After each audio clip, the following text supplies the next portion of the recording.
Muri iyi ndwi yahariwe umwana w'umunyafurika CDH Vicar twarakurikiranye cane ibibazo biri mw'ikambi y'impunzi Rusenda muri Republika Iharanira Demokarasi ya Kongo, aho bamaze amezi arenga 5 atafashanyo n'imwe baronka. Ivyo rero vyatumye abana b'impunzi bahura n'ikibazo gikomeye cane co gufungura nabi, aho bamwe bamaze guhitanwa n'indwara ziturutse gufungura nabi, abandi biboneka ko bamerewe nabi.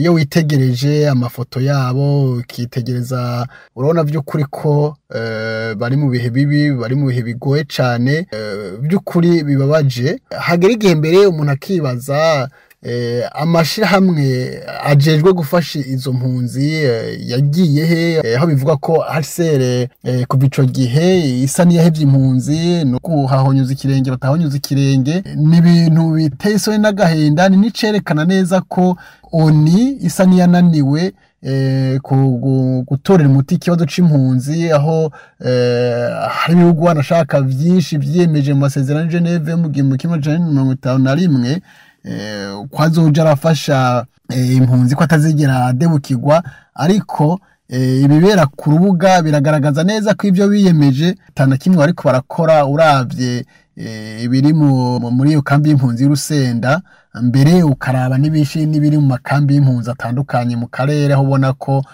vy'ukuri HCR aco gisata ca ONU gisa n'icananiwe mu bijanye no gukurikirana impunzi, mu bijanye no kuzifasha.